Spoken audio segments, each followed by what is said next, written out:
A primavera do amor.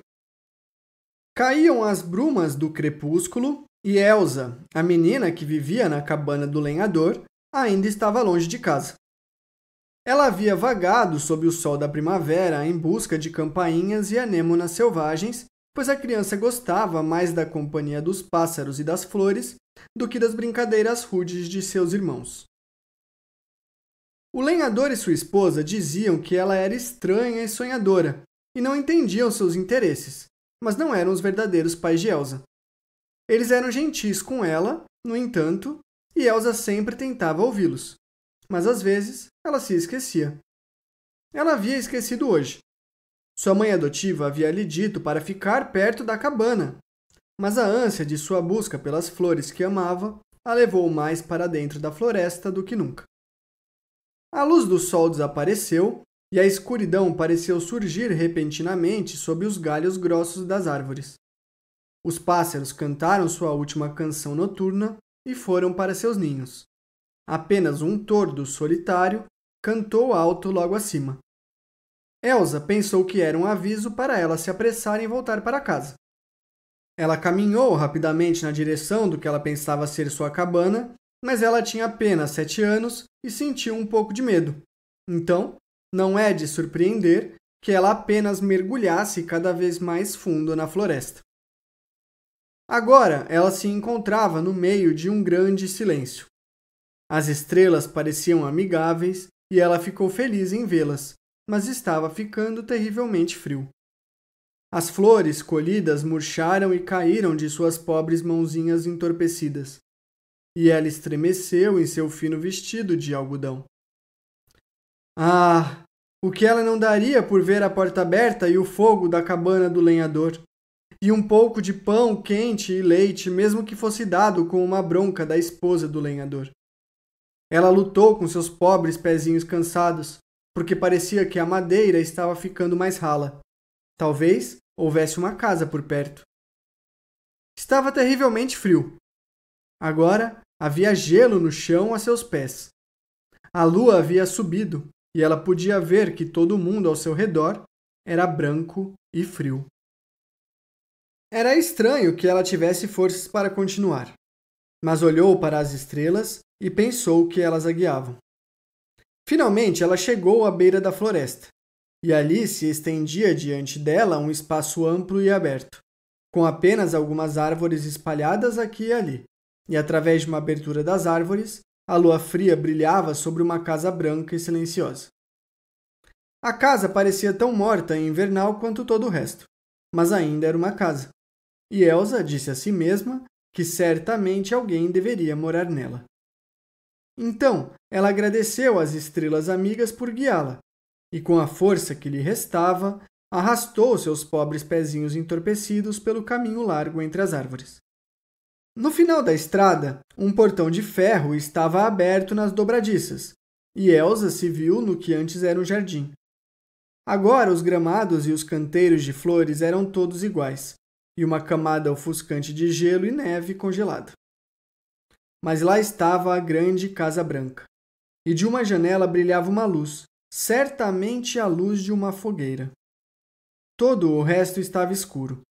Subindo um lance de degraus de pedra, a criança arrastou os pés cansados até que se deparou com uma enorme porta marrom e preta fechada e trancada com grades de ferro.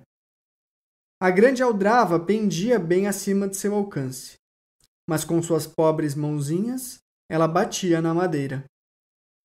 Certamente, se alguém não a deixasse entrar logo, ela deveria cair ali, dormir e morrer no degrau.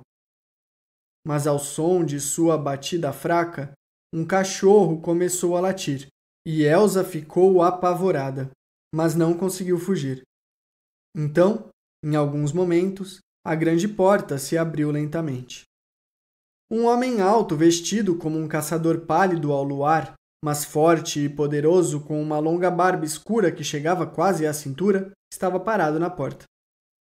Ele teria assustado qualquer criança, mas Elsa viu apenas a cena atrás dele. Um grande fogo de lenha em uma lareira aberta, com tapetes na frente dele com 2 cachorros grandes deitados sobre eles. Um terceiro cachorro havia seguido seu dono até a porta. Elsa estendeu as mãozinhas para o calor escaldante. Por favor, deixe-me entrar, ela implorou. O homem a ergueu nos braços e a deitou delicadamente sobre os tapetes no calor. E os cachorros farejaram ao seu redor e pareceram dar-lhe as boas-vindas. E por um momento, ela não se lembrou de mais nada. Quando Elsa voltou a si, descobriu que estava deitada em almofadas macias no tapete. O homem de aparência rude, de longa barba escura e rosto pálido, ajoelhou-se ao lado dela, segurando uma tigela de caldo quente e fumegante. Então, Elsa sentou-se e tentou beber, mas estava tão cansada e com frio que seu novo amigo teve que alimentá-la com uma colher, o que ele fez sem jeito. Depois de comer o caldo, ela caiu em um sono profundo e doce. Quando Elsa abriu os olhos mais uma vez, a luz cinzenta e fria da manhã entrou pela janela sem cortinas do corredor. Encontrou-se deitada em um sofá forrado com tapetes de pele quente, ao lado da lareira, onde toras de pinheiro recém-acesas saltavam e ardiam, enchendo o ar de odores doces e pungentes. Por um momento ela ficou perplexa, imaginando como foi parar ali, em vez de em seu quartinho na cabana do lenhador. Então ela viu seu amigo da noite anterior ajoelhado em frente ao fogo, preparando comida. E Elsa se lembrou. E ela bateu palmas com uma risada alegre, a risada de uma criança feliz e acordada. Eu quero me levantar, disse Elsa. Espere alguns minutos, mocinha. Então, ele a levou para uma pequena sala que era um pouco estranha. Havia uma mesa com pincéis de prata. Um par de sapatinhos de cetim fora jogado descuidadamente no chão. Um manto de cetim carmesim estava jogado sobre uma cadeira. Todas essas coisas pareciam que uma mão as havia deixado de lado ontem, mas todas estavam desbotadas e sujas, e a poeira espessa, como se ontem tivesse sido há muitos anos. Mas Elsa se arrumou e voltou para tomar café da manhã. Terminada a refeição, Elsa perguntou se poderia ajudar nas tarefas domésticas, e ela começou a lavar a louça. A partir desse dia, uma nova e estranha vida começou para a pequena Elsa. O homem de aparência rude que lhe dera abrigo parecia estar morando sozinho com seus cachorros. Todas as manhãs, ele saía com eles e sua arma para caçar na floresta. Na horta, crescia milho e outras hortaliças, e frutas, e o homem tinha cabras para leite e galinhas para ovos. Elsa não planejava voltar para seus pais adotivos. Ela estava apavorada com a ideia de se perder na floresta novamente e implorou muito para permanecer com seu novo amigo. Ele havia se afeiçoado a ela e estava feliz por ela ficar. Enquanto Ulrich, como o homem era chamado, estava caçando, Elsa fazia as tarefas domésticas.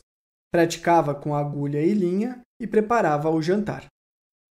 Depois do jantar, eles se sentavam perto do fogo e Ulrich contava histórias estranhas ou lia em voz alta para ela os livros de sua biblioteca.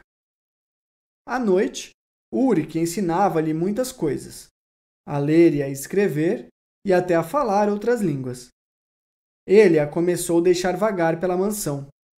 A poeira era espessa em todos os lugares e logo Elsa começou a entender que a poeira deveria permanecer.